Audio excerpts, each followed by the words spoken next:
Hey guys, it's Strategist. The maintenance is happening right now, and I very stupidly forgot to use my stamina, so it's going to sit at max while that happens. So be on the lookout for the data mine very, very shortly, and also be wary of translation errors and such, and keep your expectations relatively realistic. Despite the fact that this video has the thumbnail, and it's kind of about the Grand Hero battle. It's very short because I beat this on my first try, the Infernal. It was pretty easy because Ike is a little bit too beefy. For example, I wanted to get everybody together, buff up Ike, throw him on the left side to bait that sword unit because he's got, what, hit and run? So I wanted him to run away and then allow Michaelis to use his flyer formation and then commit suicide to my Ike. Unfortunately, as you're about to see, he destroys the fuck out of that flyer, which completely demolished my plans. Like, as soon as he died, I was like, fuck! Because now I'm getting surrounded. But I somehow end up doing it in my first try, and you can tell that I have no idea what I'm doing at the moment. My units are placed pretty haphazardly, and yet they manage to survive and win, I guess. Despite the units having, well, some of the units having Io's shield, preventing them from taking bonus damage from bows, bows still do a great amount of damage to the Pegasus due to the fact that they historically have low defenses in the first place, you know, and higher resistance. It's just generally how Pegasus work. And I get extremely lucky here with Ninian going down to 1 HP exactly. I believe she only has Triangle Adept 2. And like, the entire thing was a shit show, but I was still giving it my level best because I'm not just gonna go in there dick swinging and then as soon as it gets smacked a little bit roughly, I'm gonna go cower in fear. No, that's not what's gonna happen. I'm gonna take it like a champ. That sounds terrible, but I'm not re-recording this. Fuck it. Because I have a lot to talk about here. I got a nice laundry list of stuff to talk about before, you know, the update comes to fruition and we get book 2 coming out. Especially Legendary Banner. How can we not talk about it? We have to talk about it all the time, and we're going to continue talking about it until it goes away. And most likely, even after it goes away, we're going to be talking about it even more. And also, the gameplay is going to be, like, more of, I did the quest here. It was pretty easy. The next clip is going to be about 10 minutes of arena footage where I'm using Ursula as the bonus hero, and Lute can go fucking fuck herself, the pompous ass. Oh, I'm so good at delivering a message, and I can't even deliver the message.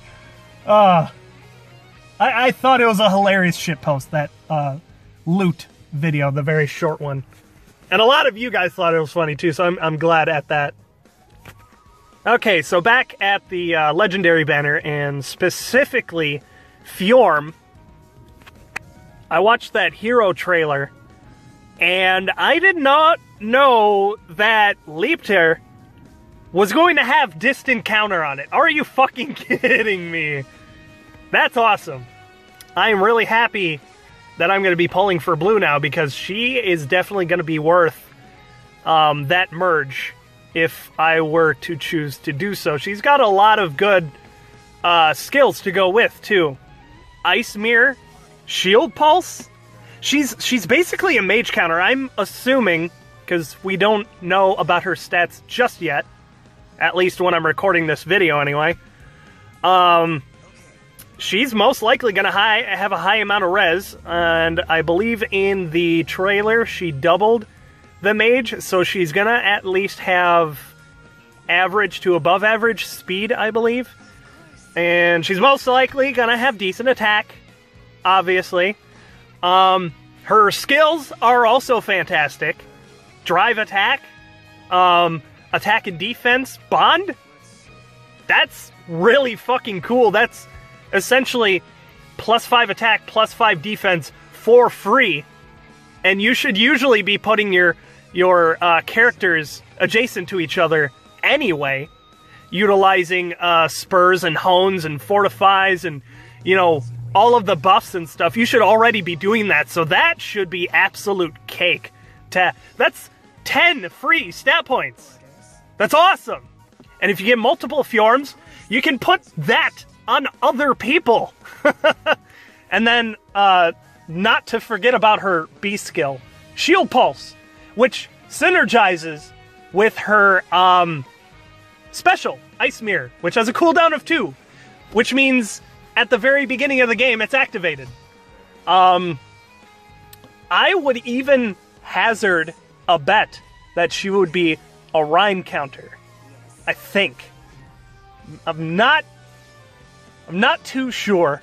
If she's got enough resistance, she could potentially survive the quick and pulsed Moonbow on the second attack, because her special would proc on the first attack, which wouldn't be that great, but the potential exists, and she might be able to kill him on counter too.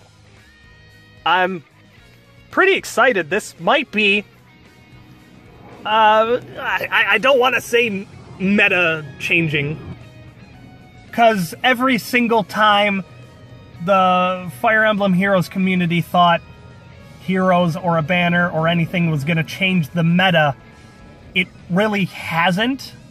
Myself included. I'm part of the community, okay? We always thought that it was going to change the meta, and it always just kind of adds to it. Bravelyn is a beautiful example of that. But I'm thinking that Fjorm here, I'm sure she's going to be meta in some way, shape, or form, especially because of Distant Counter. The majority of units that have Distant Counter in some way, shape, or form are either meta or very fucking close to it the way it is.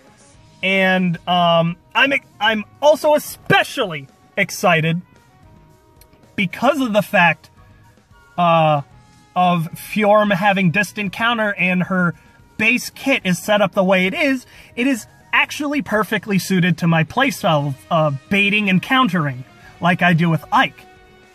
So I'm thinking this could really change up my teams a lot. I could end up using Fjorm in some way, shape, or form as a staple on one of my teams. She might even take the place of Robin, even. My second favorite Fire Emblem character. I'm really excited. I'm probably going to blow every single orb I possibly can on the banner. Most likely doing it efficiently with, 20 orbs each time.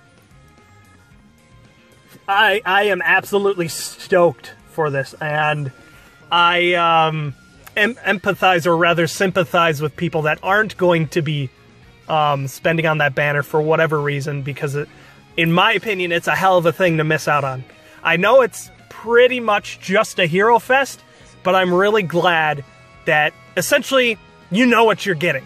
There's no pity breakers, so I won't really have room to complain if I get like I don't know what's terrible. 10 Spring Xanders? Because even if you have a generally accepted terrible unit, if you plus 10 merge that motherfucker, he's still gonna be beefy. Oh wow, almost 10 minutes. I'm really glad that I put all of these clips together. This is gonna be a long video, and I'm glad I anticipated that. Wow, look at that Ike. Oh man. Moonbow, that's weird. Fury. Fuck! Fucking shit. Nope. Oh god. Oh god.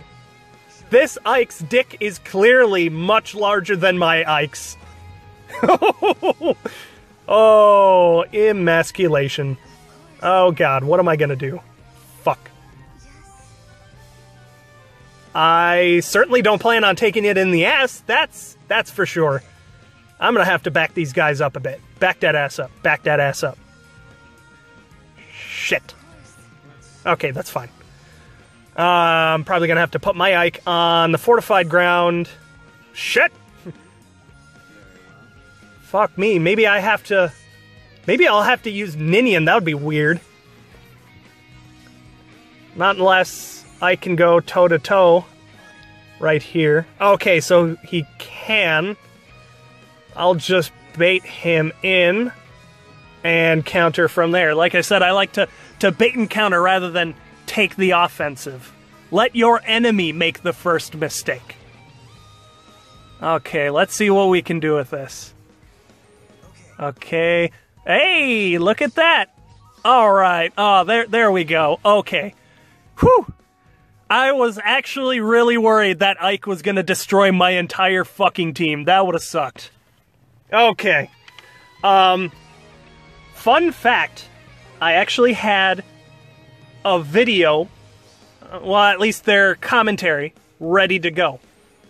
And some of you unknowingly suggested that I do this video. And I commented with a Lenny face, just a Lenny face. And that's Arden's Spotlight, Hero Spotlight. I had that commentary ready to go. It's about 10 minutes of fucking commentary. And I ended up not getting the gameplay over the weekend. Very busy because it's obviously Thanksgiving. A lot of stuff, a lot of things, you know, a lot of people were busy. So we weren't able to, like, have the free time to do what we want because we have to do other things for families and friends and, you know, be social for once. And sit down and eat like a goddamn family. But yeah, I think one or two people actually guessed in the comments. I was like, oh, hey, you haven't done a Hero Spotlight in a while. You should do one of those or something. And I was like, damn, it's almost like he knows. And then somebody else said something about, you know, you want to do that Arden Hero Spotlight. And I was like, yeah, I know, I do want to do it. And in due course, I guess I'll talk about Legendary Banner again a little bit because of the gravity of the update and the banner and everything. There might be some large projects coming out in the near future. Possibly with X-Force and Skides. We're kind of working out the details, and it might get a little bit complicated. Of course. But we're ironing them out, and hopefully these cool plans will come to fruition. Hopefully. And another topic is, you guys have noticed the change in profile pics. If you check out my YouTube channel's homepage and you go to the About section, I've listed the credits to two of these avatars that these wonderful people have made for me. One of which being Metakite1. Shout out to her, of course. Hi, Metakite. We talk a lot in the Discord. She hangs out. Fun fact, I can do a Princess Peach voice better than she can in voice chat. But no, I am not going to do it in this video. You're going to have to join the Discord and hear it for yourself. Ha ha! That'll get them to join. So, Metakite did a drawing of me as a Fire Emblem Heroes summoner. And it's a actually pretty good depiction. Not bad at all. That was really good. I like your art style. And I really appreciate that you did that for me. I really didn't expect that you're going to. And then the other one was done by Anonymous. Fuck. I should have practiced pronouncing that before I decided to mention it. Shit. I'll get it right. But his DeviantArt is also linked in the description. Probably this one to the video and my channel description. He was working with me for a little bit here, and we ironed out some details, and the white-haired, blue-eyed depiction, the character, Fire Emblem character, long story short, is a pretty beautiful, good depiction of what my character would be if I built, I guess, myself as an actual Fire Emblem Heroes character, potentially protagonist / other, something like that. Also, more details are in the Discord. I have that pinned as a comment. I toyed with the idea of me being a Fire Emblem character and having a bit more dynamic of a personality than most protagonists in Fire Emblem. Actually, come to think of it, that's really not saying much. They're usually pretty transparent, I'm the good guy kind of personality. But, yeah. Big kudos to him. I really like that depiction. Beautiful color shading. And we ended up coming up with a bunch of ideas during the process. And I thank him for being flexible with that. So I highly appreciate both of your efforts in those endeavors. All right. Thanks a lot if you've actually stayed and listened thus far. I really thank you for paying attention to the entire video, because I know personally I'm pretty hard-pressed to watch a 16. So thank you for spending your time with me.